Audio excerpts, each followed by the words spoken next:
शासन आपल्या दारी पण त्यांना कोणी दारात उभं करत नाही. उद्धव ठाकरेंची सरकारवर टीका. आज ठाकरे गटाचे प्रमुख उद्धव ठाकरे यांनी पत्रकार परिषद घेतली. या पत्रकार परिषदेतून त्यांनी राज्य सरकारवर जोरदार टीका केली.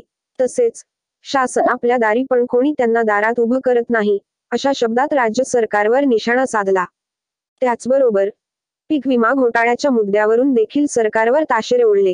त्यामुळे आता त्यांच्या या टीकेला शिंदे गटाकडून काय उत्तर मिळेल हे पाहणे महत्त्वाचे ठरणार आहे.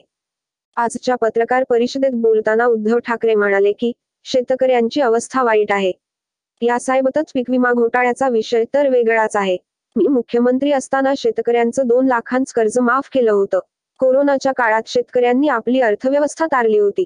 त्यामुळे नाटकं बंद करा आणि कर्जमुक्ती करा. उगाच घोषणा करून भुलभुलैया करू नका, असं आवाहन उद्धव ठाकरेंनी सरकारला केलं.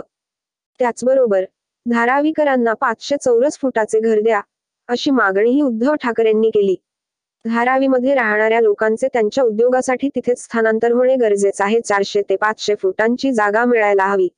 80 ते 90 हजार झोपड्या अद्याप पात्र-अपात्रतेच्या सीमेवर आहे. मला अडाणी यांना विचारायचं आहे की तुम्ही काय करणार आहात? सरकार उद्योगपतीला मदत करत आहेत. पिढ्यानपिढ्या धारावीवासीय राहत आहेत, त्या ठिकाणी धारावीवासियांना राहायला मिळायला हवं, असे उद्धव ठाकरेंनी म्हणले आहे.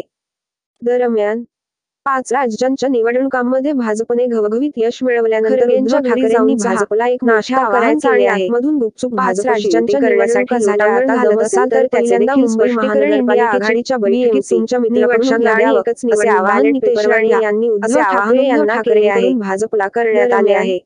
काल 4 राज्याचे निकाल लागल्यानंतर भारत देशात मोदींची गॅरंटी चालते यावर भारतातल्या नागरिकांनी पुन्हा एकदा शिक्कामोर्तब केलं आहे आणि अपेक्षेप्रमाणे आमचे विरोधक शेंबड्यासारखे रडत आहेत, असा टोला देखील नितेश राणेंनी लगावला आहे.